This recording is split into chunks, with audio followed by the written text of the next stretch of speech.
이 이재명 민주당 대표 본인의 재판을 저 수원지법에서 받기 싫어요. 저 중앙지방법원으로 좀 옮겨주세요. 왜 이러는 거죠? 이거 그 재판 날짜를 미루려 그러는 거예요. 왜냐하면은 수원지법에서 지금 이게 그 대북 송금 사건만 하나 별도로 해가지고는 재판부에 배당이 되고 지금 이게 신진우 부장한테 배당이 됐잖아요. 하면은 이게 금방 끝날 수가 있어요. 왜냐하면은 그 김성태하고 이화영 재판에서 웬만한 사실관계가 다 나왔기 때문에. 네. 그 신진우 부장 같은 경우에는 내년 초에 정기 인사 대상이라 그러거든요. 그렇다고 하더라도 이미 지금 자료가 다 나와 있고 조사를 한 게 있기 때문에 수월하게 진행이 될 수가 있는데 지금 중앙에서는 사건이 3개가 있는데 그 중에 하나 제일 지금 지연되고 있는 게 대장동 사건이거든요. 여기에는 대장동도 있고 백현동도 있고 그다음에 성남 FC도 있어요. 근데 이거는 병합을 지금 그렇게 다 해놨는데 하나하나가 웬만한 사건의 서너 개 분량이란 말이에요. 이거 언제 끝날지 몰라요. 이게 사실 여기다가 대북 송금까지 얹어놓으면은 다음 대선까지 가야지 확정이 될 수도 있는 수준이거든요. 지금 이런 식으로 진행이 된다면. 근데 여기다 만약에 대북 송금을 갖다 놓으면은 좀 이라도 마음의 부담을 덜 거 아니에요. 왜냐하면 위중교사의 선거도 지금 9월 말에 결심이 된다고 하는데 이것까지 대북 송금까지 신경 쓰려면은 재판 하나 받는 것도 힘든데 자기가 너무 힘들어져. 그다음에 일단 몸이 피곤하잖아요. 수원까지 가려면. 저는 그거보다는 이제 재판을 지연시키기 위해서 자기가 가진 사법 리스크를 하나라도 줄이기 위해서 이거 같이 심판해줘요 한 건데 이게 일단 관할이라는 게 범죄 발생지가 대북 송금 같은 경우에는 수원이라고 봐야 되거든요. 경기도에서 일어난 일이기 때문에 수원이고 여기서 지금 수사를 하고 다 배당까지 된 상황인데 그 피고인의 편익을 위해서 병합을 해달라는 건 일단 말이 안 되고 그리고 웬만하면은 병합이 다 되거든요. 이게 왜냐하면 우리나라는 뭐 절도죄도 있고 강도죄도 있고 사기죄도 있을 때 하나 다 재판 그 형량을 합치는 게 아니라 가장 중한 형에다가 가중을 하는 경합범 가중을 하기 때문에 피고인의 이익을 위해서 웬만하면 법원이 합쳐줄 텐데 법원이 보기에도 재판 지연의 의도가 너무 빤히 보이고 재판 지연의 의도가 너무 빤히 보이고 백현동, 대장동, 성남 FC 같은 경우에는 구조가 다 비슷비슷해요. 왜냐면 민간한테 몰아주고 중간에 측근 개입해가지고 자기 먹고 그다음에 그 기업한테 인허가 해주고 그다음에 성남 FC 통해서 후원금 받고 뭐 이런 거잖아요. 그렇죠. 비슷한데 대북 송금은 전혀 생뚱맞단 말이에요. 그럼 원래 하던 데서 하는 게 맞는 거죠. 그렇죠. 지금 보면은 김성태에 대해서도 유죄가 나왔고 이화영에 대해서는 훨씬 전에 9년 6개월 실형 내려서 지금 계속 구속 상태고 김성태는 집행유예로 불구속 상태로 재산을 받지만 실형을 선고받은 거잖아요. 이렇게 해서 1심 재판부가 사실관계를 조목조목 파악하고 해서 판단을 내렸습니다. 그렇기 때문에 김성태, 이화영이 실형받고 유죄면 이재명도 유죄가 되는 거 아닙니까? 그래서 굉장히 그 신진우 부장판사를 두려워하는가요? 왜냐하면은 뭐 그럴 수 있겠죠. 그럴 가능성이 많기 때문에 그죠? 이미 그렇게 나왔기 때문에. 근데 이거는 신진우 부장이 아니라 누가 판단을 하더라도 저는 크지 않을 거라고 보여져요. 그 결과가 번복될 가능성 같은 경우에는. 그리고 특히 그 김성태 같은 경우에는 아직 판결문을 제가 못 봤거든요. 그렇군요. 내용만 봐가지고는 그 정확하게 그 판결 이유에 대해서는 알지 못하지만은 이게 지금 이화영이랑 거의 재판 결과가 똑같이 나왔단 말이에요. 근데 이화영에서는 나오지 않았던 게 김성태에는 있을 수가 있어요. 저는 그게 김성태와 이재명과의 관계라고 보거든요. 김성태가 뭐 그러잖아요. 본인이 뭐 주가 조작범이고 뭐 어떤 범이고 그런데 이 사람은 돈을 보고 움직이는 사람이거든요. 근데 미쳤다고 이화영을 믿고 북한에다가 100억을 줬겠냐고요. 이게 보면은 김성태가 그 이화영 쪽에다가 경기도의 보증을 잡고 얘기를 하거든요. 그렇죠. 보증을 서줄 보증을 서줄 수 있는 사람이 이화영은 아니라 이재명인 거잖아요. 그렇죠.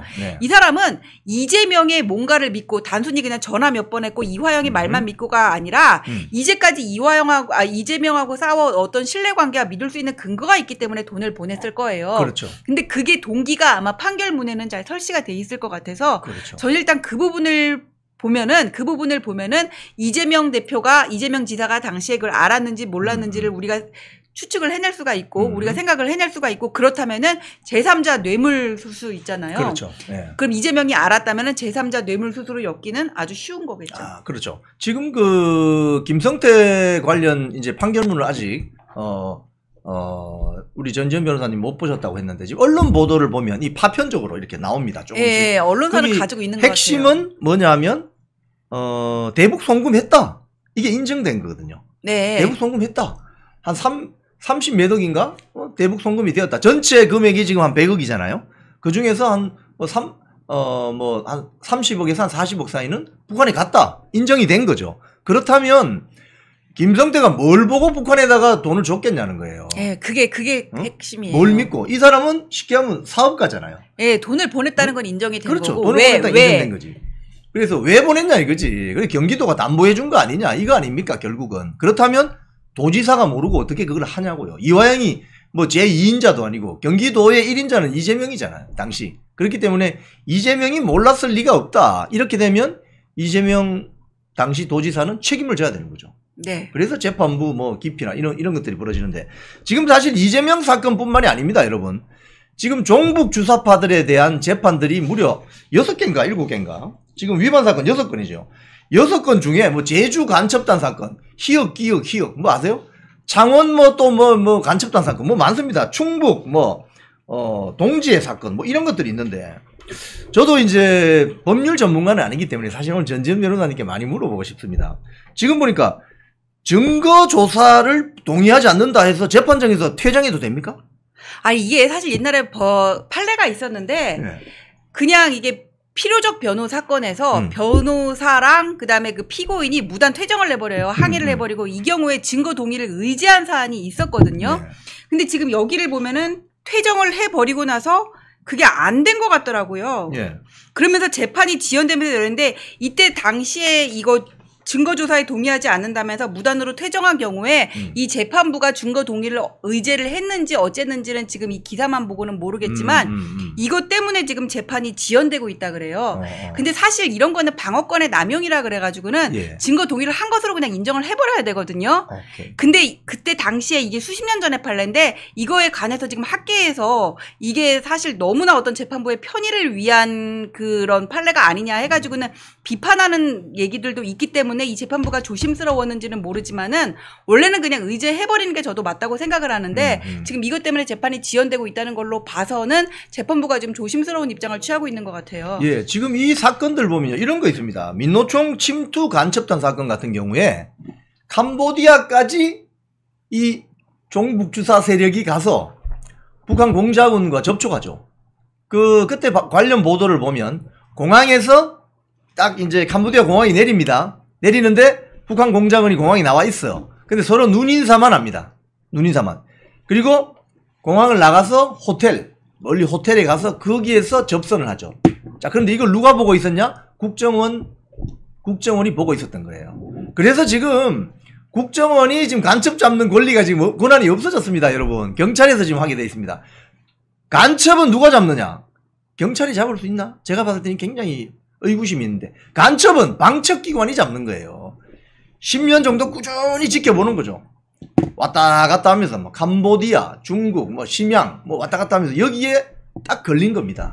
그래서 확실한 증거가 있었기 때문에 기소되어서 재판을 받는 것인데 지금 민노총 침투 간첩단 사건이 진행되는 지금 수원지방법원에서는 이런 일도 있습니다. 주 캄보디아 한국 대사관을 믿을 수 없다. 이런 피고 측 항변이 받아들여져 가지고 형사사법 공조 요청. 예, 그러니까 캄보디아 정부로부터 받고 싶다는 거. 근데 형사사법 공조 요청 같은 경우에는 시간이 오래 걸려요. 네. 그다음에 캄보디아 정부, 외교부, 그 캄보디아 법무부까지 이거를 다 진행을 해야 되기 때문에 다 거쳐야 되기 때문에 그 자료를 받는 것만 해도 오래 걸리거든요. 네. 그러니까 재판을 지연하는 가장 전형적인 수법이요. 예를 들어서 관할 이송 신청, 관할 이전 신청, 그다음에 이재명 대표가 했던 거 병합 신청, 그다음에 재판부 기피, 그다음에 나 아직 열람 등사 다 못했으니까는 뭐 여기에 대해서 공소사실 인부할 수 없다 그러면서 다음 기회로 미루는 거, 그다음에 또 이게 국민참여재판 신청하는 것들 그런 것들이 있거든요. 네. 재판을 미루는 가장 전형적인 수단이 지금 여기 다 나오고 있어요. 네. 그럼 이러는 과정에서 이 언론 보도를 보면은 이 수원지방법원에서 열린 민노총 침투 간첩단 사건 당시 기소 당시에 구속 상태였던 이 사건의 피고인 17명이 1심 재판 도중에 구속기간이 끝나가지고 다 석방이 되는 이런 사건. 구속기간이 한 신급당 6개월이잖아요. 예. 그러니까 이거 그냥 어떻게 해야 됩니까? 이렇게 되면.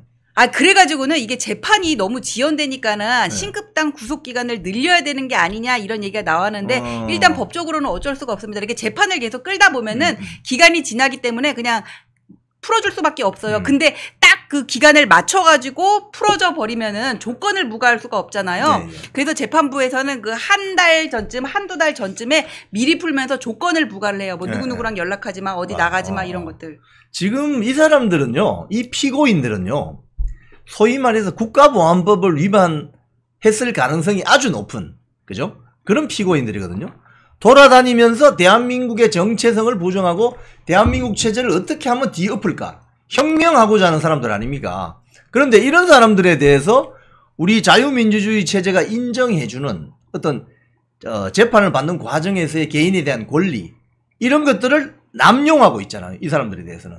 이 사람들이 이렇게 남용하고 있습니다. 그래서 뭐 지금 뭐 재판부 기피 신청, 관할 이전 신청 이런 식으로 재판을 계속 지연시키는데, 이렇게 되면 재판부가 한번 좀 특단의 대책을 마련해야 되는 거 아닌가요? 아니 근데 어쩔 수가 없어요. 네. 뭐 기피 신청을 했을 때 빨리 뭐 심리를 내려주고 심리를 열어가지고 판단을 내려주고 뭐 그런 거는 있지만은 네. 법적으로 이제 뭐 근거가 있는 어떤 그 권리기 때문에, 피고인의 권리기 때문에 사법부에서는 그걸 받아들일 수밖에 없습니다. 그리고 또 사법부의 그런 판사들도 네. 다들 이렇게 이념이 다를 거 아니에요. 우리법 연구회? 네, 뭐 저는 사실 그런 거에 대해서 좌우되는 면도 없지 않다고 생각을 해요. 지금 이 총선 패배 왜 했어요? 그 유 모시기 판사가 이재명 대표 구속 안 시켜주는 바람에 이렇게 된 거잖아. 유창훈? 맞아요. 네. 지금 그 언론 보도를 보면은 현행 형사소송법 20조는 기피 신청이 소송의 지연을 목적으로 할 경우가 명백하면 법원이 결정으로 이를 기각해야 된다. 그럼 결국은 말씀하신 것처럼 재판부 판사가 야 이거 재판 지연시키려고 하는 거지? 이런 걸 확인한 다음에 예. 신속히 진행할 필요도 있네요. 아니 근데 신속히 진행을 해야 되는데 기각으로 결정을 내려야지만 또 기각이 되는 거잖아요. 결정을 내리고 또 질질 끌 수가 있는 거고 그 결정을 하는 내리기까지 그 시간 동안 또 지연이 되는 거잖아요. 그동안에 또 날짜는 가니까 구속기간 넘어가는 거죠. 야, 이거는 국민참여재판 신청하는 이런 국가보안법 위반 피고인들이 있는데 국민참여재판도 그런 식으로 악용될 수 있습니까? 국민참여재판은 뭐냐면은 이게 우리가 형사사건으로 기소가 됐을 때 합의부가 있고 단독이 있잖아요. 근데 이게 단독 사건이라도 내가 국민참여재판을 원한다 그러면은 이게 또 합의부로 가거든요. 거기서 보고 이 사람이 나는 합의부를 원한다고, 국민참여재판을 원한다고 하더라도 재판부가 봐가지고는 이건 기각을 할 수 있어요. 근데 그거를 심리를 하는 기간 동안에 또 이게 시간이 갈 거 아니에요. 그러니까 사실 국가보안법 같은 사건은 국민참여재판으로 하기에 부적당하다고 생각할 가능성이 크거든요. 그런데 그거를 또 심리를 하는 동안 나는 계속 시간을 벌 수가 있는 거잖아요. 그렇죠. 그렇죠. 자, 이거 정말 우리나라는 사실은요, 북한이라는 어떤 전혀 다른 전체주의 체제와 휴전선을 맞대고 있는 나라잖아요. 그런데 대한민국을 위험에 빠뜨리고 적성국가 또는 적성체제에 도움을 주는 이런 국가보안법 위반자들에 대한 어떤 특단의 대책이 좀 필요하다고 봅니다. 이걸 뭐 우리 전지현 변호사님이 철권 통치 필요해요 라고 말씀해가지고 유튜브 쇼츠가 상당히 조회수가 엄청 높게 나왔는데, 제가 말하는 철권 통치는 무법 통치가 아니라 법에 근거한 엄정한 통치를 얘기한 겁니다. 맞습니다. 법에 의한 엄정한 통치. 법이 무시당하고 있는 사회니까 그렇지. 법을 지키자는 게 철권 통치인 거예요. 무법은 지금 저기서 하고 있잖아요. 여의도에서. 그렇죠. 우리 이영풍이나 전지현 같은 사람은 사소한 교통신호 위반도 한번 하면 가슴이 덜커덩하는 대한민국 헌법과 각종 규정을 잘 지키려고 하는 사람들입니다. 그런데 그래서 세금 열심히 잘 내고 또 규정 잘 지키고 뭐 이렇게 하는 사람들인데, 이건 뭐 대한민국 헌법 그냥 시간만 나고 틈만 나면 어기면서 자기들이 누릴 수 있는 권리는 다 누리려고 하면 이런 자들과 어떻게 우리가 동거를 할 수 있겠어요? 자, 이런 측면에서 오늘 재헌절인데, 이거 대한민국 이런 식으로 우리 전지현 변호사님 말씀하신 것처럼 사법 질서를 잘 유지한다는 전제 하에 철권 통치가 이루어져야 된다고 생각하는데, 시청자 여러분들 어떻게 생각하세요? 오늘 재헌절인데 76주년. 법치를 지키자. 법치를 지키자. 법을 어기면 안 됩니다. 법을 어기면 처벌받아야 됩니다. 그게 재헌절 70주년에 우리가 가지는 어떤 굉장히 중요한 교훈이라고 할 수 있죠. 자, 그런데 이제 여의도로. 저는 교통신호 어차피 운전 안 해요. 아, 그래요? 운전 안 해요? 하도 접촉사고 많이 내서 그냥 핸들 놨어요. 아, 그러시군요. 잘하셨습니다. 제가 오늘 지하철 타고 오는데요, 우리 일반 시민들이 지하철 타고 버스 타고 다니는 일반 시민들 혹시라도 앞사람 밀어서 넘어질까 싶어서 다들 조심하면서 삽니다. 조심하면서. 지하철 뭐 제가 여기 오면 3호선을 타고 오는데 사람들이 많잖아요. 그러면 혹시라도 그 사람에게 다칠까 싶어 다음 또 지하철까지 기다리는 이런 양심들을 가지고 산다고요. 그런데 지금 오늘 우리가 거론하는 이런 자들 양심이 있습니까 이거? 대한민국 체제가 부여하는 권리란 권리는 다 누리면서 자기들이 지켜야 될 의무는 제대로 못하는 참 이런 사람들과 같이 동거해야 된다는 것 자체가 이 제헌절에 너무 불평등하다 이거. 그런 생각이 들어요. 민주당이 지금 본인들이 171석 그리고 야 7당까지 합하면 191석인데 지금 오늘 사실 제헌절 개원식을 해야 되는데 이 개원식이 지금 뭐 안 된다는 소리가 있는데 이게 무슨 소리예요? 그 원래 국회가 국회가 시작이 되면은 네. 7월 17일 날 개원식을 해왔어요. 근데 개원식을 해야 국회가 운영이 되고 그런 거는 아니지만은 국회가 법에 따라서 대한민국 의정활동을 잘 하겠습니다. 그리고 여야 합의의 의미로 개원식은 그래도 해왔었거든요. 네네. 형식적이라도. 네. 근데 올해는 그거조차 안 된다는 거예요. 아니 그럴 수밖에 없는 게 지금 대통령 탄핵 청문회 한다고 다 불러대고 앉았잖아요. 그리고 임기가 시작되지도 않은 그 방통위원장 가지고 벌써부터 탄핵 얘기를 하고 있고 이게 되겠냐고요. 니네 때문에 안 되는 거잖아. 그러니까 이 개원식이 안 된다는 것은 어떻게 보면은 우원식 국회의장의 책임이 아주 큽니다. 국회의장이 민주당 출신이든 뭐 국민의힘의 출신이든 국회의장이 되는 순간 약간의 심판의 성격을 지니면서 중립적으로 국회 상임위라든지 어떤 법안 발의 등등에 관여해서 중립적으로 운영을 해줘야 되는데 우원식 국회의장 자체가 편파적이에요. 그러니까 지금 각종 뭐 지금 문제가 되고 있는 게 법사위하고 가방위 쪽이 지금 문제가 많잖아요. 정청래, 최민희. 근데 우원식 국회의장 자체가 지금 편파적으로 국회를 운영한다는 어떤 소리가 많기 때문에 그 개원식에 국민의힘 국회의원들이 가고 싶겠냐고. 그러니까 오늘 제헌절 76주년 기념일인데 국회 개원식이 못 열린다? 이건 지금 우리 제헌국회가 문을 열고 나서 초유의 일입니다. 저 이게 21대보다 22대가 더 저는 동물국회가 될 것 같아요. 동물국회. 동물국회 하면 그런 거 있잖아요. 싸우고 무식하고. 정글이네요. 정글. 정글. 지금 사실은 국회가 법을 만들어내는 입법부의 어떤 권한과 어떤 임무를 존중받으려면 국민들로부터 존중받으려면 입법부가 할 수 있는 권한을 행사하면서도 굉장히 절제해야 됩니다. 절제하는 어떤 권한의 그 모습을 보여줄 때 국민들이 인정하고 좌우 양 정치 세력이 서로 존중할 수 있는데 지금 민주당의 입법 폭주는 이루 말할 수가 없는 거죠. 지금 이 과방위 이야기로 한번 넘어가 볼게요. 나 과방위는 진짜 웃겨가지고. 아니 지금 과방위에서 곧 24일인가 25일 날 이진숙 방통위원장 후보자에 대한 청문회가 열리는데 뭐 증인들 지금 발표한 거 보면요. 지금 이거 언론 보도를 보면은 제 눈을 지금 의심하게 합니다. 어떤 연예인들이 있느냐. 뭐 연예인들 지금 잔뜩 불렀어요. 어디 갔지? 서른도, 소유진, 안치환, 그다음에 김규리, 김미화, 김재동, 노정열, 문소리, 박찬욱, 봉준호 그냥 보고 싶으니까 부른 거 아니에요? 이런 분들 왜 불렀을까요? 그러니까 이 분들 보면은 그 소유진 씨는 잘 모르겠는데 뭔가 네. 문화예술 편가르기 그래가지고는 방송 활동과 관련해 가지고는 어떤 특정 진영에 있다는 이유로 뭐 탄압을 받았던 사람들은 저는 이런 의미로 부른 것 같거든요. 지금 보면 강성범, 김규리, 김미화, 김재동, 문소리 뭐 이런 사람들은 사실 문재인 정권 시기에 뭐 KBS, MBC의 메인 프로그램을 맡았던 사람들. 그리고 김규리 씨는 뭐 대종상 영화제 그거 진행까지 같이 했었죠. 그거 원래 김혜수 씨가 하는 건데. 그래서 이게 쉽게 이야기하면 이제 프레임을 어떻게 짜느냐. 문재인 정권 때 뭐 KBS, MBC 주요 프로그램을 맡았는데 윤석열 정권이 들어서자마자 다 잘렸어. 이거 아닙니까? 연기를 못해서 잘린 거지 왜? 그렇지. 연기를 못했거나 편파적이어서 잘린 거거든요.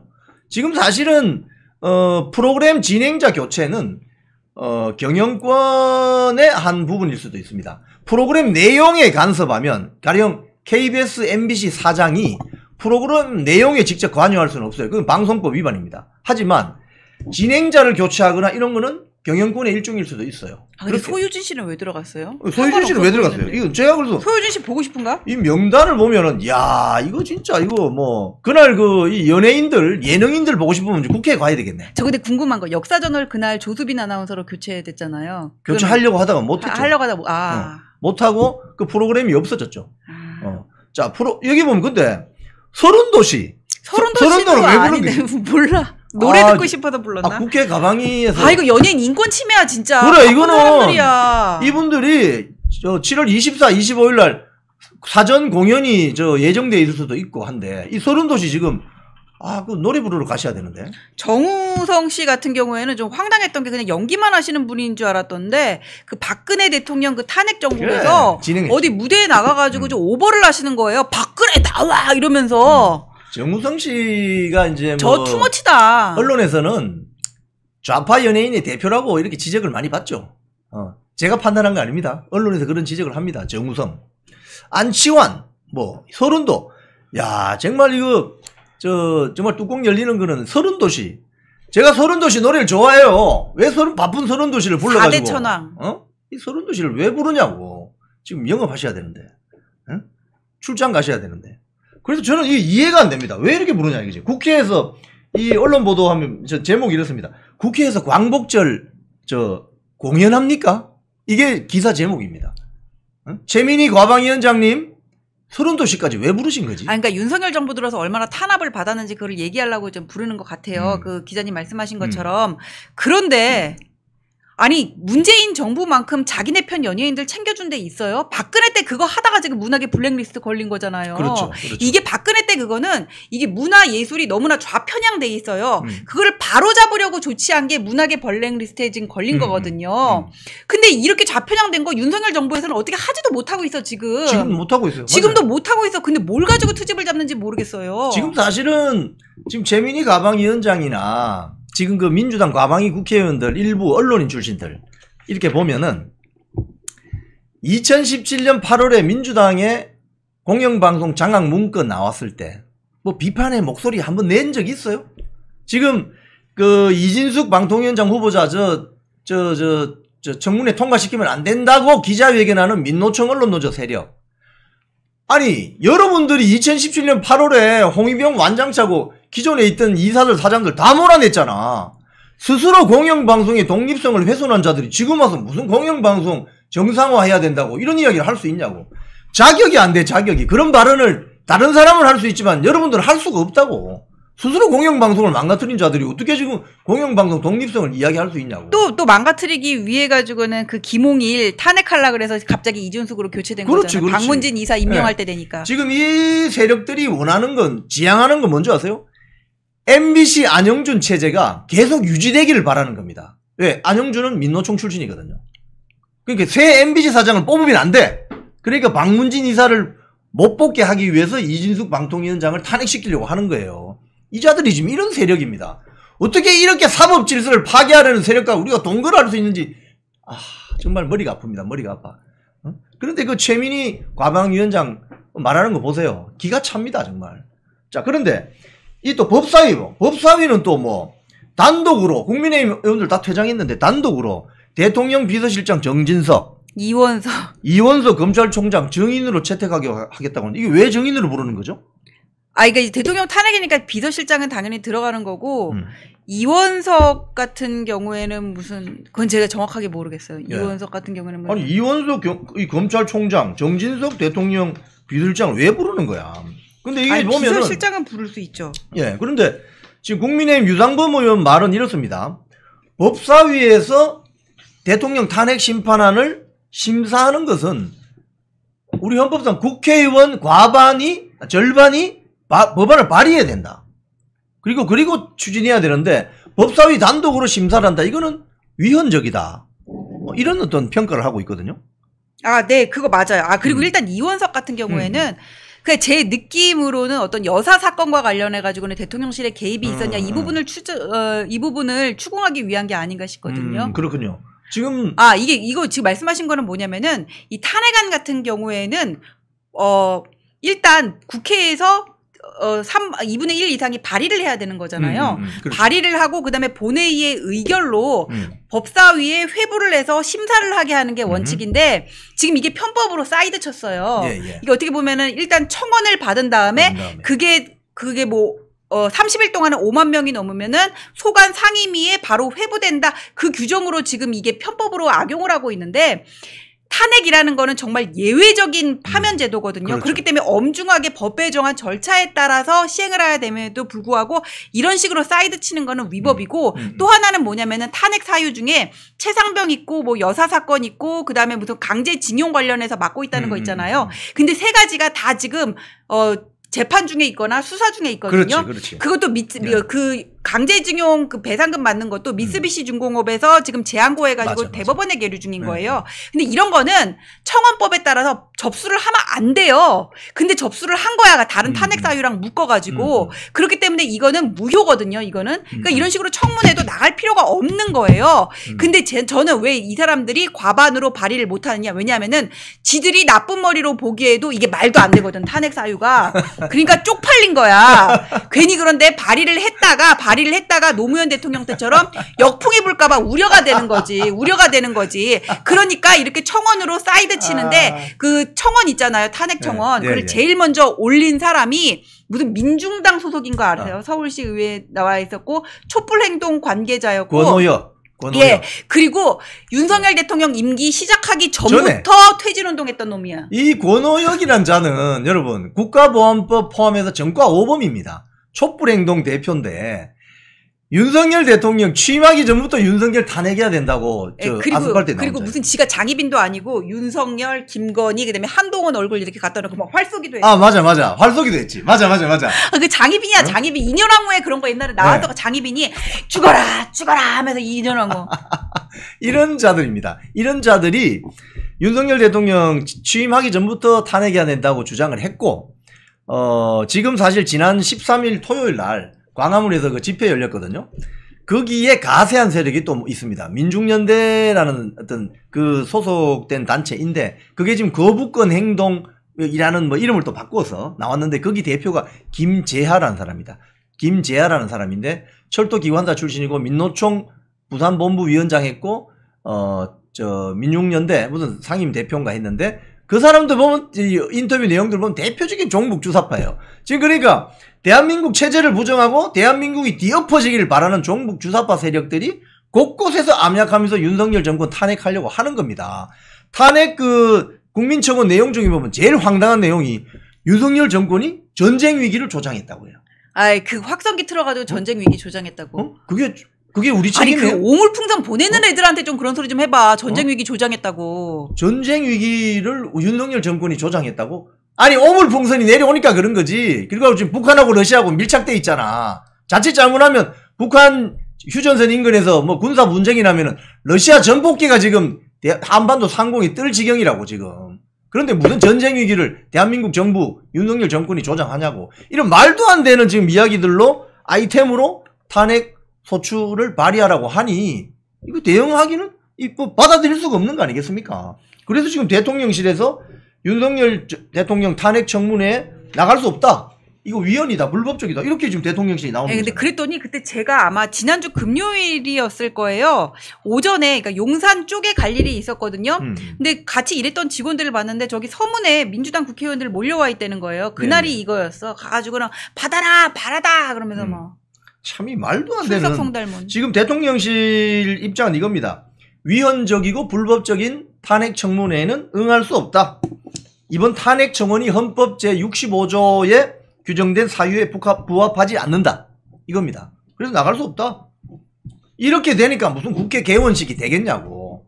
우원식 국회의장님 좀 제대로 하세요. 좀 제대로. 이게 뭐냐고 지금. 우리가 지금 축구 경기를 보는 관중의 입장에서 봤을 때 심판이 너무 좀 편파적이잖아. 그리고 한쪽 선수들이 너무 반칙을 많이 해. 그러면 어떻게 돼요? 관중들이 열불 나겠죠. 속에 천불 납니다. 지금 그런 심정이라고요.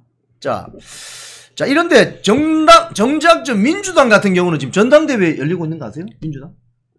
뭐 전당대회 올리는데 그냥 추대 절차 아니에요? 추대 대회 아니에요? 전당대회가 아니라 그냥 추대 대회. 이재명을 위한 이재명에 의한 이재명을 위한 이재명의 추대 대회 뭐 이런. 지금 사실은 지난번 전당대회는 송영길 그때는 돈이 날아다니고 지금은 추대를 돈 봉투가 막 날아다녔잖아요. 지금 보니까 그 송영길 당선시키려고 돈 봉투 실어 날랐던 민주당 의원 3명이 지금 실형이 구형이 됐던데요. 그 다 정당법 정치자금법 위반이니까 당연히 실형 나올 것 같아요. 이 정당법 위반 혐의로 이게 뭐 전부 이제 쉽게 이야기하면 이 사람들 임기 중에 있었다면 이거 전부 당선 취소되는 거 아닙니까? 네, 맞습니다. 그죠? 예. 근데 이제 총선 다 끝나고 이제 구형 때리네.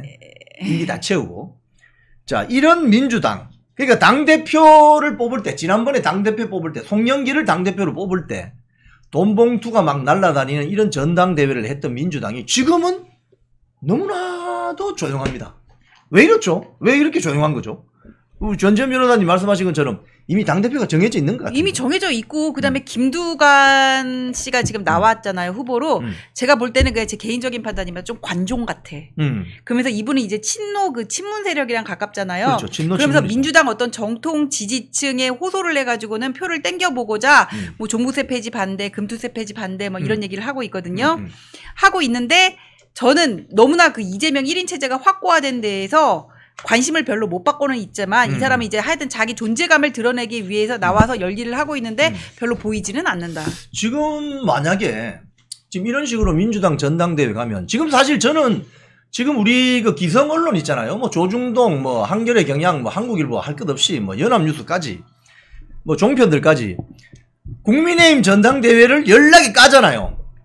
뭐 진흙탕이니 뭐 연락이 까잖아요. 근데 굉장히 그 당원들이나 국민들의 관심이 집중되고 있는 국민의힘 전당대회는 그렇게 까면서 왜 민주당 전당대회는 이렇게 매가리 없이 가는데 왜 비판하지 않는 거죠?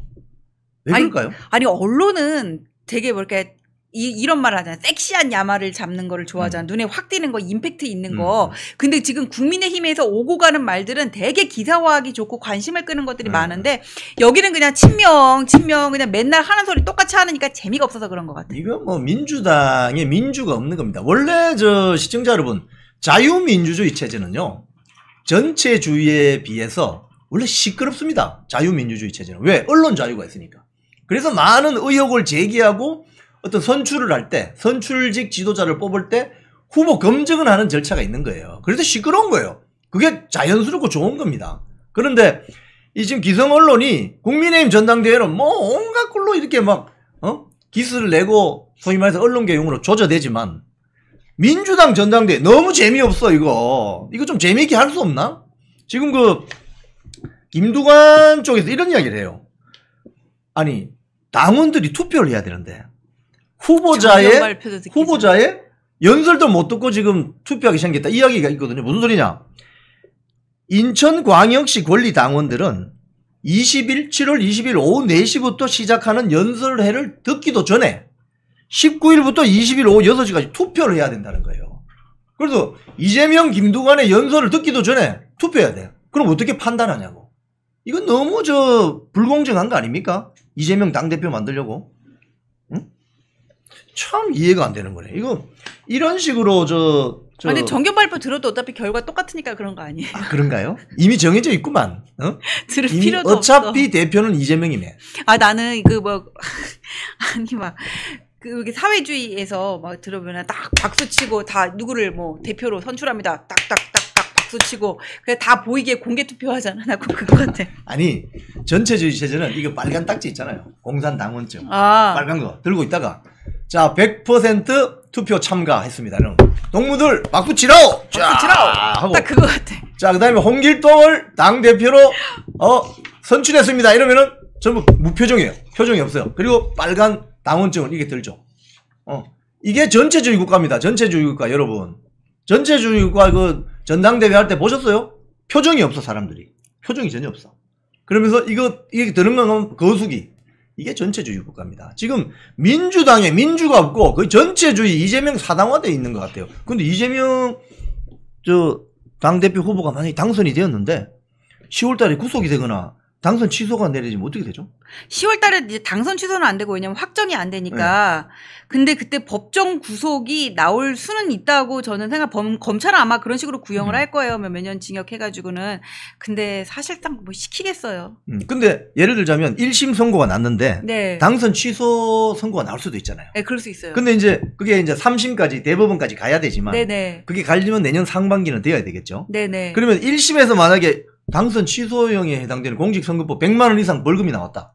그럼 그거 자체로 이거 아주 심각해지는 거 아니겠습니까? 심각해지는 거죠. 그러면 어떻게 친명계 의원들 어떻게 하지? 그럼 또 탄핵한다 그러겠지 그 판사. 판사를 탄핵한다 그랬지. 판사. 이게 완전히 이 범죄 거리에 완전 악순환입니다. 악순환. 이재명 지금 당대표 후보자에 대해서 만약에 공직선거법상 1심에서 당선 취소형에 해당되는 100만 원 이상 벌금이 나오면 자 본인이 일단 당선 취소될 수 있어요. 대법원에서 확정되면. 그럼 두 번째 3년 뒤에 대통령 선거에 나올 수가 없어.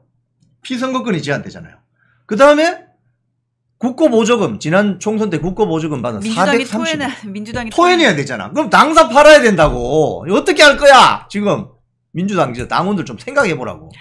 그런데 저는 판사가 재판부가 좀 그런 거에 부담을 느껴가지고는 그러니까 내가 이거 이렇게 해가지고는 우리나라 그래도 제일 정당인데 이게 당사를 팔게 그 부분에서 좀 고민이 있을 것 같아요. 그래서 저는 선거법보다는 위증교사에서 징역 이상이 나올 가능성이 더 높다. 선거법보다는 그 위증교사에서 당선 무효형이 나올 가능성이 더 큰 것 같아요. 그럼 재판부가 공직선거법에서는 조금 약하게 조금 그러지 않을까. 높이로 가고. 예. 그렇게 갈 수도 있겠네요. 그러니까 물론 법적으로 보면은 두 개 다 당선 무효형이 나와야 된다고 생각을 하지만 재판부가 좀 움찔하지 않을까. 뭐 1심에서야 뭐 어떻게 될지 모르겠는데. 오늘 사실 우리 전전 변호사님이 이렇게 전망을 하시는데 오늘 제헌절입니다. 76년 오늘 대한민국 제헌국회가 열렸을 때 그 독립운동했던 많은 분들이 제헌국회 헌법이 공표되는 그날 모여서 어떤 정신으로 대한민국을 운영해야 된다. 대한민국을 가져가야 된다고 생각했겠어요.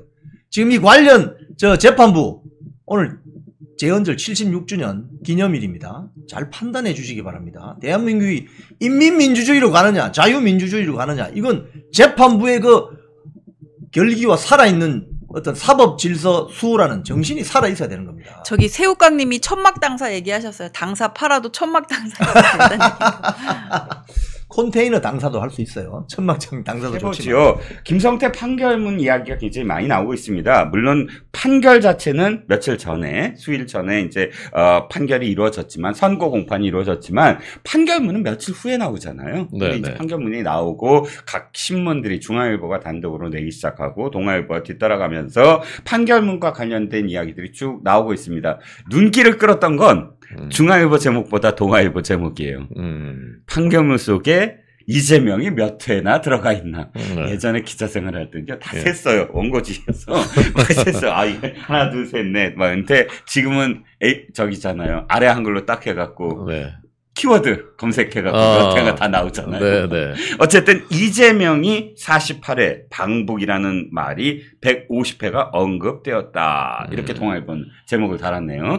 자, 판결문 혹시 관련 기사들 어떻게 보셨어요? 동아일보가 판결문 전문을 입수했다고 하는데 내용을 이제 자세하게 쓰진 않았더라고요. 그렇죠? 그래서 이게 이재명 그 전 대표에 대해서 어느 정도를 어떻게 그 역할을 어떻게 인정했는지 잘 모르겠는데 어쨌건 그 전에 이제 이화영 판결문에서는 방북 비용을 대납했다라는 것을 인정했고 다만 이화영 그 부지사가 이재명 지사한테 보고했느냐에 대해서는 그건 공소사실 포함되어 있지 않기 때문에 직접 이제 그 판단하지 않았다라고 이제 하지 않았습니까? 근데 이번에는 과연 그 부분은 이제 어느 정도 언급했느냐라는 부분이 이제 그 관심인데 어쨌건 우리가 이제 소설을 읽다 보면요. 소설의 앞부분에 주인공은 뭐 누구, 뭐 주인공은 이종근 이렇게 쓰진 않잖아요. 그렇죠. 소설을 읽다 보면 이름 제일 많이 나오는 사람이 주인공 아닙니까? 그 이제 읽다 보면 이제 아는 건데 여기 이재명이란 이름이 48회, 방북이 150회, 대납이 43회 이렇게 언급이 됐다라는 것은 뭐 재판부가 어떻게 적시를 어느 정도까지 했는지 모르겠지만 사실 이 드라마에 실제 있었던 일이죠. 이 사건의 주인공은 실질적인 주인공은 누구다라는 것을 사실 이제 알린 것이나 마찬가지라고 생각하고요. 네. 다음 이제 3편이 이제 예정돼 있지 않습니까? 이 소설의 마지막 완결편이 그렇죠. 그 재판에서 그것까지 이제 구체적으로 드러날 거라고 봅니다. 네. 김성태 재판은 대북 송금 부분만 있는 것이 아니라 김성태가 이 쌍방울의 돈을 그러니까 그 회사 돈을 배임 횡령한 부분도 있기 때문에 그런 부분들은 사실 그렇게 이 이슈에서 네네. 중요하지 않지 않겠습니까? 네. 판결문에서 그런 부분들은 좀 우리 뭐 신문들도 주목을 하지 않았던 것 같아요. 가장 주목을 했던 부분이 과연 이재명을 기소한 부분과 어떻게 연결이 될 건가. 네. 그러다 보니까 지금 그 부분과 관련돼서만 뭐 이렇게 그러니까 좀 눈길을 계속 보내는 것 같은데 네. 결국은 통화일보도 중앙일보도 대북 송금이 이재명의 방북 사례금이다. 네. 그 부분을 적시하고 있다라는 예. 거겠죠. 중앙일보 제목은 이거예요. 200만 불이 사례금이다. 이렇게 표현했더라고요. 네. 그러니까 공소장에는 검찰이 기소했을 때 공소장에는 이재명 대표한테 이재명 그 당시 지사한테 뇌물, 제3자 뇌물 800만 불 이렇게 이제 그 기소를 했었단 말입니다. 근데 이제 판결문을 나오면 이제 그 부분을 어떻게 판단했는지 읽어봐야 되겠지만 어쨌건 뇌물 공여에 대해서 인정을 했기 때문에 뇌물 공여 인정했기 때문에 그 부분에 대해서 인정을 한 것으로 이제 추정되는 거죠. 네, 전문을 한번 읽어봐야지 전모를 알 수 있을 것 같습니다. 그렇지요. 제가 그 서정욱 변호사가 펜앤마이크와 인터뷰에서 아주 재밌는 표현을 했어요. 필요적 공범 이 표현을 했더라고요. 법조인들이 쓰는 표현이 재밌어요. 필요라는 말도 우리가 알고 공범이라는 말도 아는데 필요적 공범 그러니까 새롭게 어떤 뜻인가 뭐 궁금하잖아요. 네네. 그런데 지금 호 대변인이 한데 해답이 있더라고요. 그러니까 서정욱 변호사가 한 말이 이거예요.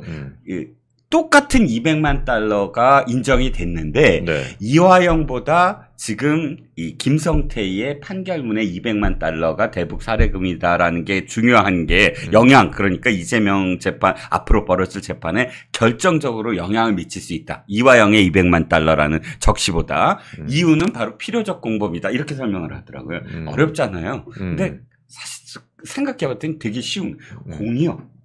그러니까 공여라는 부분. 즉 돈을 준 사람이 유죄면 돈을 받은 사람도 유죄잖아요. 그러니까 김성태는 공여자.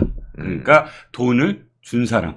돈을 준 사람이 지금 그러니까 이재명의 사례금으로 돈을 줬다. 김성태가 라고 김성태 재판에서 인정을 했으므로 공여자인 것이 인정됐다. 그러므로 이재명은 무조건 이 공여자가 유죄이니까 이재명도 유죄다. 라고 연결이 된다. 이래서 이게 필요적 공범이다. 라고 표현했습니다. 그 부분, 제가 궁금해서 여쭤보는 건데, 그 부분 저도 이제 궁금했었는데, 그 뇌물이, 그 앞서 이제 이화영 전 부지사도 개인적인 뇌물 받은 걸로도 또 형을 받았잖아요. 그렇죠. 그래서 이 김성태 뇌물 공여가 이재명 제3자 뇌물만을 지칭하는 것인지 아니면 그 이화영한테 준 뇌물도 여기 포함되는 것인지 그 부분이 저는 좀 헷갈리더라고요. 아니요. 그렇게 이재명과 아까 이화영과의 관계는 정치 자금도 있고요. 왜냐하면 이화영이 몇 번을 출마를 했을 때 그때 공유한 부분도 있고 그래서 개인적으로 이 법인카드라든지 이런 부분과 관련돼서는 그때 전체적으로 해서 8년을 받았어요. 전체. 그런데 외환거래법상에서는 1년 뭐 6개월인가를 받았거든요. 지금 이재명과 관련된 부분은 바로 1년 6개월형. 즉 외환거래법 속에서 이재명과의 연관성이 드러나는 겁니다. 보니까. 그러니까 이 지금 대북 송금 이 바로 그러니까 그 방북 사례금이다라는 적시가 어디 들어갔냐면 외환거래법 위반에 들어가 있어요. 그러니까 김성태의 외환거래법 위반에 대해서만 고안에 이재명이 언급돼 있다. 그러니까 김성태 회장이 정치자금법 위반으로 징역 1년 집행유예 2년이고 뇌물공여 외국환 거래법 위반 요게 묶여서 징역 2년 6개월인데 네. 여기 뇌물공여는 그러니까 외국환 거래법과 위반과 엮여 있는 그런 이해가 됐습니다. 예. 알겠습니다. 그렇게 됐더라고요. 네. 예. 자, 그래서 지금 많은 뭐 유튜브라든지 또 변호사들, 종편에 나온 변호사들로부터 사실 설명 다 뭐 어느 만큼 다 들으셨을 겁니다. 그럼에도 불구하고 이재명에게 더 치명적인 선고, 지금 이 펜앤마이크 기사가 그 부분을 많이 좀 담고 있는데, 김성태의 징역 2년 6개월과 이화영의 징역 9년 6개월 중에 이재명의 더 치명적인 선고는 이화영보다는 김성태다. 그래서 왜냐? 돈을 준 사람에 대해서 지금 적시를 해갖고 유죄를 했기 때문이다라는 그런 내용이고요. 어찌됐든 뭐 김성태의 판결문과 함께 또 한 가지가 저기입니다. 병합 신청을 기각했잖아요. 네. 근데 와, 배당 받은 지 나흘 만에 기각이다. 예. 이렇게 빠를 수가 있나? 그래서 대법원이 달라졌다. 아니, 그런 그 평가들이 나오던데 네. 사실은 지난번에 그 재판부 기피 신청했을 때도 처음에 기각한 다음에 재항고해서 대법원 갔을 때 대법원에서 오래 끌어줬거든요. 네네. 그래서 이게 시간이 많이 길어진 건데 그렇죠. 그래서 대법원이 제 역할을 해야 된다. 그래야지 그 하급 법원들도 보고 배울 거 아니냐라는 네네. 그런 그 비판들이 많았었는데 이번에 대법원이 좀 달라지려나 보다. 대법원이 정말 법대로 하려나 보다. 네. 그런 이제 평가들이 나오기 시작한 거죠. 굉장히 고무적인 거라 생각하고요. 이건 누구 편들어서가 아닙니다. 그렇죠. 법에 공직선거법은요. 제가 공직선거법 찾아봤더니 조항에 1심은 6개월, 2심은 3개월, 3심은 3개월에 반드시 선고해야 되는 반드시라는 조항까지 들어있더라고요. 그렇죠. 근데 법원이라는 게 국민들이 법을 지키도록 하라고 만든 것이지 않습니까? 사법부가. 그런데 법조항에 반드시라고까지 명시가 되어 있는데 그것을 지금 이재명 대표 공직선거법이 지금 얼마입니까? 지금 거의 그렇죠. 2년 만에 이제 1심이 겨우 선고되는 거지 않습니까? 그다음에 소송촉진법에는 1심 6개월, 공직선거법 아닌 일반 재판도 1심 6개월, 2심 4개월, 3심 3개월이라고 명시되어 있어요. 소송 촉진법에. 그런데 이렇게 법이 완전히 이제 지켜지지 않은 사법부에 의해서 이런 것들이 비판의 대상이었는데 대법원이 솔선수범해서 이제 좀 제대로 될 수 있도록 그렇게 했으면 좋겠습니다. 맞습니다. 윤미향의 대법원 판결이 아직 안 나왔더라고요. 윤미향. 사람들이 다 몰라요. 윤미향이 이제 금배지가 떨어진 건 아는데 이번에 공천 못 받았으니까. 근데 아직도 대법원 판결이 안 나왔다. 뭐 조국은 다 아실 테고 또 황운하, 뭐 최강욱 얼마나 4년 다 채우고 금배지가 떨어지지 않았습니까? 그러니까 떨어지자마자 또 붙었죠 금배지가. 황운하. 그렇죠. 황운하는 1심 판결 나온 지 몇 달 만에 1심 판결 나오니까 본인도 뭐 너무 창피하니까 민주당을 탈당했었잖아요. 그렇죠. 근데 탈당하자마자 또 다른 당으로 가서 거기서 당당하게 금배지 달고 원내대표가 됐습니다. 이게 법치국가에서 있을 수가 있는 일인지 정말 의아합니다. 그렇죠. 그러니까 어찌됐든 저희가 이제 이재명과 관련돼서 대북송금 판결만큼은 대북송금과 관련된 재판만큼은 이전과는 좀 다를 것이다 라고 생각하고 싶은 거죠. 이렇게 기각도 빨리 됐고 또 신진우 판사가 집중심리에 사실 판사더라고요. 김성태를 재판한 사람이잖아요. 근데 김성태 재판에서 5월 달에 일주일에 2번씩 막 계속 집중심리를 했대요. 그게 원래 또 판사였던 사실 재량권이고요. 그래서 7월 12일 날까지 아주 빠른 속도로 재판을 했다고 합니다. 그러니까 이재명도 두려운 거죠. 그렇게 해야죠. 한명숙 전 총리의 과거 이제 뇌물 사건 때요. 뇌물 사건 때 당시 재판부가 일주일에 3번 재판을 했답니다. 뭐 월수금 이렇게 하고 화목에는 또 다른 재판을 했대요. 그 재판부가. 그러니까 이렇게 이재명 대표의 재판만큼 온 국민에게 영향을 미치는 재판이 어디 있겠습니까? 그렇죠. 두 가지 아닙니까? 정말 중대 혐의를 받고 있는 그 범죄자가 어쩌면 대통령이 되거나 아니면 정말 무죄라면요. 이재명 전 대표가 정말 무죄라면 그런 그 중대한 누명을 뒤집어 쓴 상태로 대통령이 될 수도 있는 그런 거지 않습니까? 둘 다 막아야 되는 거죠. 그렇죠, 그런 일은. 그렇죠. 무고한 사람이라면 누명을 풀어줘야 되는 거고, 중대한 범죄자라면 대통령이 못 되게 막아야 되는 건데. 맞습니다. 그거에 따라서 온 국민의 삶이 나라의 운명이 달라지잖아요.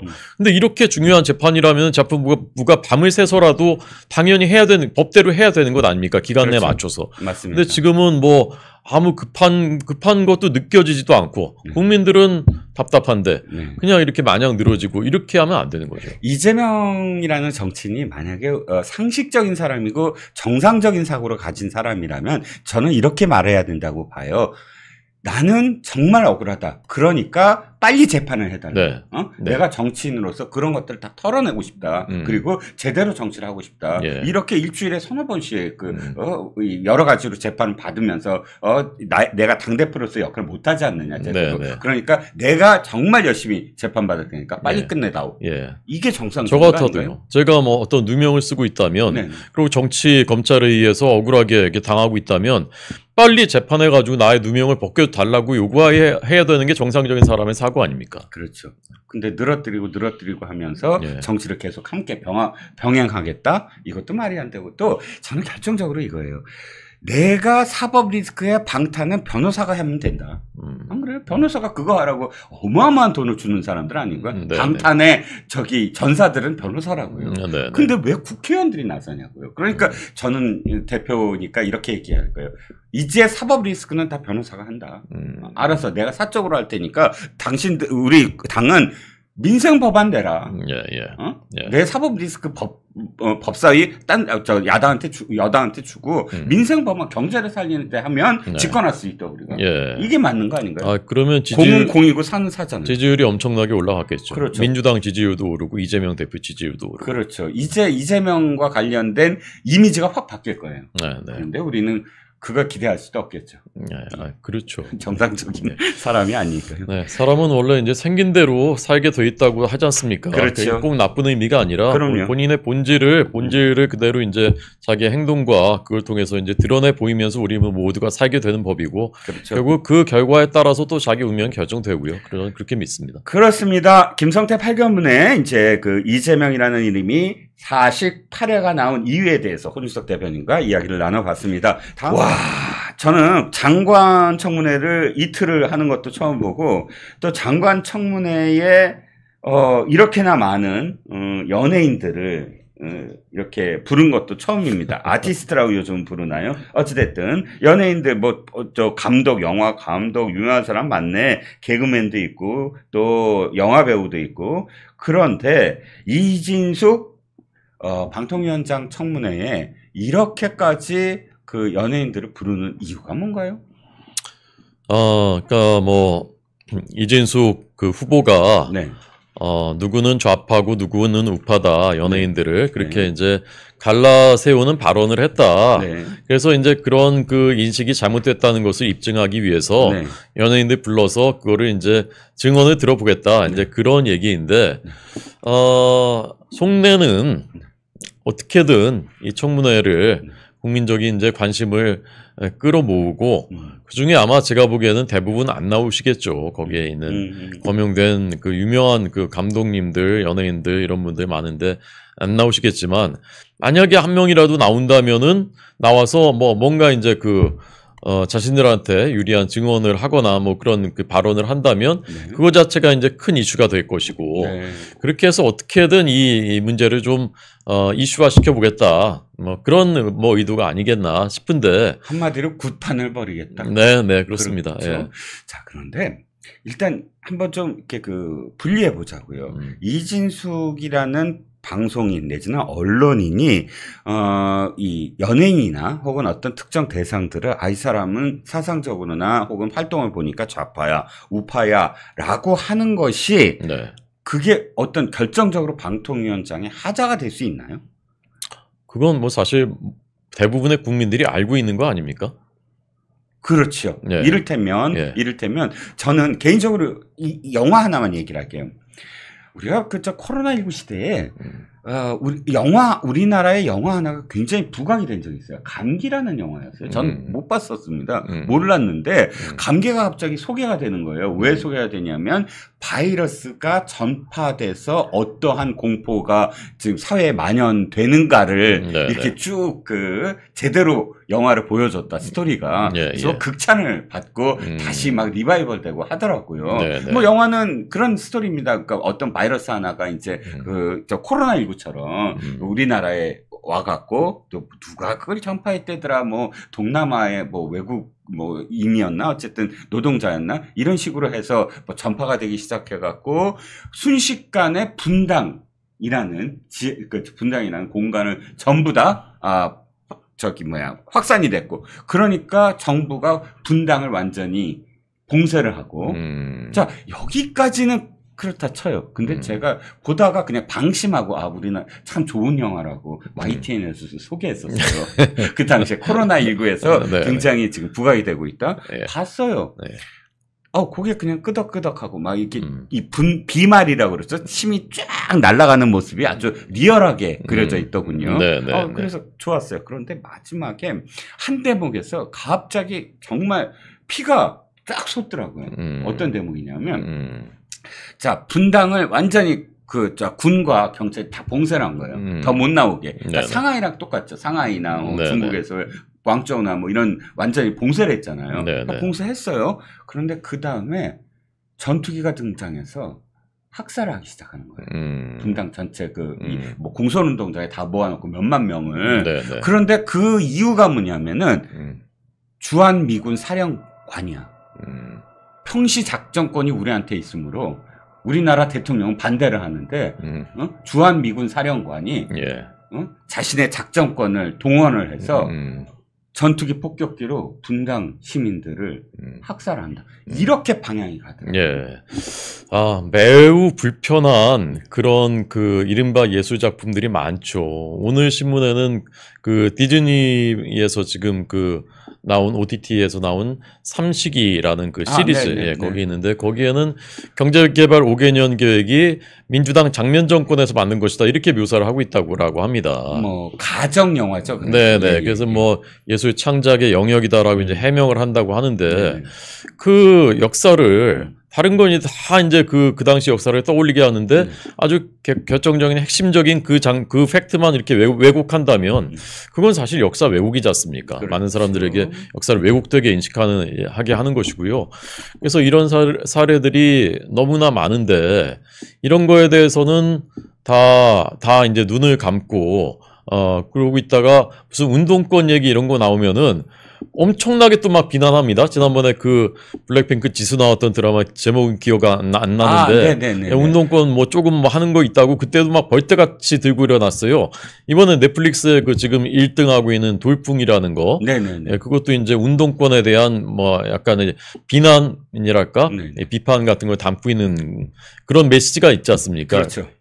근데 또 거기에 대해서도 막 벌떼처럼 들고 일어나가지고 비판하고 그랬거든요. 성역이죠, 성역. 운동권 출신들이. 그렇죠. 그러면서 무슨 자신들에 대해서 뭐 이렇게 하면은 아니 좌파 우파를 나눠서 그런데 어느 쪽에는 정말 노골적으로 불이익을 줬다거나 뭐 이렇게 하는 것이 아니라 누구는 좌파고 누구는 우파야 이렇게 얘기한 것이 어떻게 자연인으로서 얘기한 것이 어떻게 문제가 됩니까? 그렇죠. 자, 그런데 자, 봅시다. 지금 부르는 사람들, 봉준호 감독이라든지 정우성 영화배우라든지 이런 사람들을 불러서 도대체 뭐를 증언하게 만드냐는 거죠. 이진숙 옛날에 문화부 기자나 혹은 문화부 MBC의 뭐 대전 MBC 사장도 하고 그런 것과 그 사람들로부터 이 사람이 적합하냐 안 적합하냐에 직접적인 연관성 있는 질문이 뭐가 있을까? 그러니까 저는 굉장히 무도하다고 생각하는데요. 사실은 이제 이 사람들이 그러면서 얘기하는 비판의 요지는 왜 연예인을 좌파 우파로 당신 맘대로 줄 세웠냐 이제 그런 얘기지 않습니까? 근데 이 사람들이야말로 지금 그 일을 하고 있는 거예요.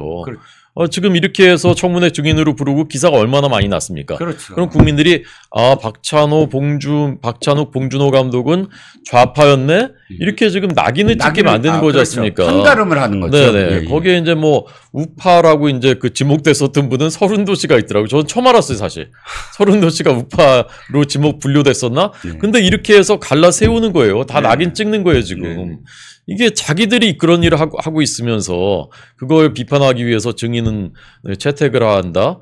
정말 저는 무도하다고. 다 국민들의 사랑받고 있는 연예인들이고 대중문화의 스타들이지 않습니까? 그렇죠. 그냥 놔두시면 돼요. 네. 그걸 왜 낙인 찍느냐라고 하지 말고 자기들이 낙인을 찍고 있는 거예요. 그러니까 그것을 따지려면 그 사람들을 불러서가 아니라 따질 수 있다고 봅니다. 그것까지야 뭐 따지지 말라라고 내가 요구할 수는 없는 것이고 하지만 청문회에서 따지려면 아니 이진숙 지금 내정자를 불러다가 왜 그렇게 생각을 하느냐 거기에 대한 어떤 근거를 묻거나 이건 가능하지만 전혀 별개로 그런 사람들을 불러다 놓고 야 당신이 좌파라는데 어떻게 생각하느냐라고 물어서 그 대답으로서 이 사람의 자격을 논한다는 그 발상 자체가 상식적으로 이해가 가지 않아서 드리는 말씀이고요. 두 번째는 이틀이에요.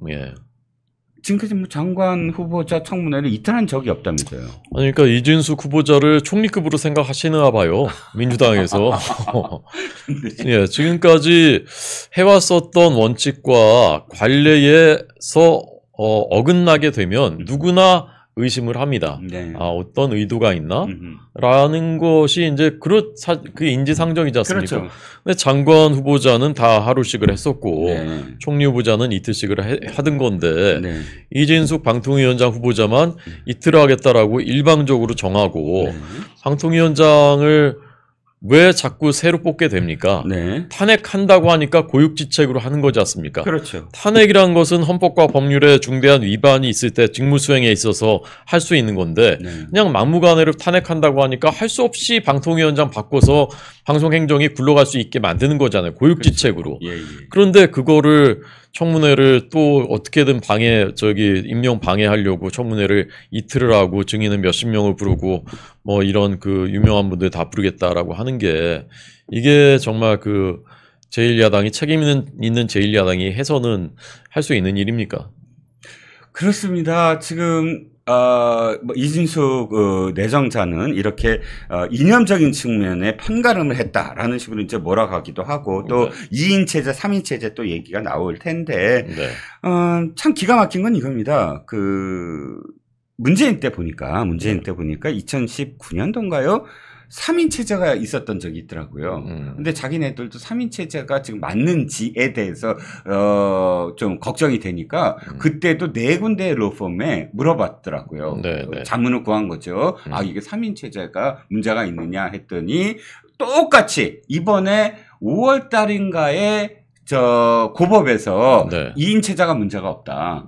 그게 정족수에 대한 어떤 문제가 전혀 없다. 지금 법상으로 이렇게 해석을 해줬는데, 해석을 해준 게 아니라 그걸 근거로 해서 결정을 내렸는데 그 당시에 문재인 때도 4개의 로펌이 똑같은 얘기를 했던 거예요. 그러니까 지금 법상으로는 전혀 문제가 없다. 라고 이야기를 했고, 근데 그때는 자기네들이 집권 여당 아니었나요? 갑작스럽게 다른 얘기를 또. 그렇습니다. 이번에도 지금도 2인 체제에 대해서 여러 로펌들의 이제 법률 자문을 받았는데 대부분이 문제가 없다라고 그렇게 해석을 한 것으로 알고 있고요. 그리고 최민희 후보자가 이제 자진 사퇴한 다음에 민주당이 방통위원 후보자를 추천하지 않았어요. 그렇죠. 추천하면은 여당 추천 후보, 야당 추천 후보에서 국회에서 표결하자라고 여당이 제의를 했음에도 불구하고 계속 안 했거든요. 그렇죠. 그러면서 그 2인 체제가 되게 된 책임이 거기 민주당에 있는 것이거든요. 그렇죠. 4인 체제가 될 수 있었죠. 그러니까 왜냐하면 지금 둘에다가 그 최민희 후임자에 이쪽 한 사람 해갖고 4사람을 하면 근데 왜 안 했겠습니까? 3대1이 된다. 어차피 그런 것보단 2인 체제를 그냥 만들어라. 맞습니다. 그래서 자기네들이 욕할 수 있게 그냥 인위적으로 자기네들이 만든 거죠. 어차피 3대1로 안 된다. 라고 생각을 하니까. 맞습니다. 그리고 방통위원장 이런 이유를 가지고서 편파적이다 이렇게 얘기를 하는데 이전 방통위원장이 누굽니까? 문재인 정부 마지막 한상혁 방통위원장 지금 재판받고 있지 않습니까? 그렇죠. 어떤 사유입니까? TV조선 재승인 점수를 조작한 그런 혐의를 방통위원장이 가장 해서는 안 되는 일을 한 혐의로 재판을 받고 있지 않습니까? 그렇죠. 그런 방통위원장을 임명했었던 사람들이 지금 이런 김홍일 방통위원장이 뭘 잘못한 게 있습니까? 지금 이진숙 위원장이 무슨 그렇게 큰 흠결이 있습니까? 그렇습니다. 그러니까 제가 기억하기에도 한상혁 변호사는 변호사 시절부터 이제 민원연 공동대표를 하면서 사석에서 이건 다 보도가 나온 겁니다. 사석에서 그렇게 공언을 했다는 거예요. 내가 방통위원장이 되면 네. 조선일보 하나만큼은, 그러니까 예를 들어 TV조선 하는 방송이니까 TV조선은 분명히 재승인 못 받을 거다. 이런 식의 어떤 얘기를 사석에서 많이 했다고 합니다. 그러니까 그거를 실현시키려고 아마 했던 것으로 보이는데, 아마도 그 이틀 동안 이진숙 후보자에 대한 온갖 그런 그 뭐랄까요 뭐 자격 없음을 보여주면서 국민들로부터 어쨌든 여론을 뭐 이렇게 그 자기네들 쪽으로 가져가려고 할 테지만, 아이고 저는 이게 참 끝없는 정말 전쟁이에요. 제가 그 어제 그 YTN에 있는 후보라네요. 후배? 후배. 하도 지금 전대 과정에서의 대변인이 그렇습니다. 그래서 후자만 들어가면 후보가 되는. 전당대회 좀 빨리 좀 끝났으면 좋겠고요. 예. 후배한테 들은 얘기인데, 네. YTN이 민영화되고 방송이 중립적이 됐습니다. 그 전까지는 문재인 정부 때 굉장히 편향됐다는 이제 비판을 많이 받았었고, 네네. 문재인 정부 때 임명된 사장이 계속 재임을 하면서 얼마 전까지죠. 그래서 계속 이제 그런 양상이 계속되면서 시청률이 많이 떨어졌어요. 경쟁사가 이제 24시간 뉴스 채널 연합뉴스 TV지 않습니까? 시청률 차이가 꽤나 많이 났었어요. 그런데 민영화돼서 정상화되고 방송을 지금은 중립적으로 해요. 여당 편들지 않습니다. 그냥 중립이에요. 그렇게 되면서 시청률이 다시 뒤집혔대요. 연합 TV 뉴스보다 더 높아졌답니다. 그러니까 저는 그런 방송을 원하는 겁니다. 국민들이 원하시는 게 그런 겁니다. MBC 여당 편 들게 만들겠다는 게 아닙니다. 중립적으로 하라는 거죠. 공정하게 방송하라는 거죠. 그런 방송의 정상화를 하기 위해서 방통위도 정상화해야 되는 거고요. 그래서 그러면 공영방송이 이제 다시 정상화되고 살아나는 겁니다. 아까 JTBC의 그 녹취록 보도처럼, 그때 그 녹취록 보도에 대한 말씀처럼 MBC든 아니면 JTBC든 어떠한 방송이나 혹은 한겨레든 경향신문이든 어떠한 신문이나 제대로 검증을 해서 제대로 어떤 근거를 갖고 기사를 쓰는 것에 대해서 논하는 게 아니죠. 물론이죠. 그렇죠. 그 근거를 갖고 이야기하면 그것에 대해서 아파하고 그 다음에 거기에 대해서 성찰하고 바꾸는 게 너무 당연한 거죠. 맞습니다. 그게 언론의 공기의 역할이고요. 맞습니다. 그런데 아까 보도처럼 그저 의혹만 제기하고 제대로 스스로 사람에 대한 검증이라든지 팩트에 대한 검증 없이 그냥 녹취록 자체를 보여주는데 급급한 그런 방송이라면 사실 반성해야죠. 언론이 반성을 해야죠. 네, 맞습니다. 진짜로 제대로 된 기사는요, 비판 기사는요, 당 비판을 받은 사람이 인정하고 맞네라고 생각할 수 있는 그런 비판 기사가 진짜 좋은 비판 기사거든요. 그렇죠.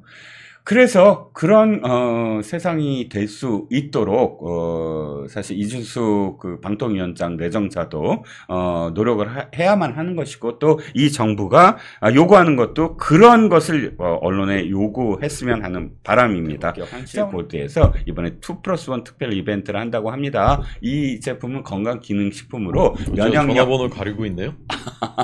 아니 밑에 있어요. 전화번호 밑에 있어요. 자막에 있어서 전화 상관없습니다. 기억력, 그다음 면역력, 그다음에 전립선 등이 아주 좋다고 합니다. 그러니까 그런데 또 한 가지 뭐 특전이, 이번에 이 2+1 이벤트를 참여하시면 이 애국 기업에서 만든 건국 대통령 이승만이라는 책이 있습니다. 유현종 작가가 쓴 책인데 이 2권 한 세트인데 그것을 보내드린다고 하니까 010-9922 하나 41로 참여하시면 참 좋겠습니다.